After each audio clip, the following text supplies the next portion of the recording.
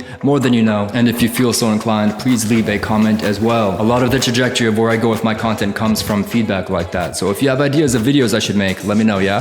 Thanks!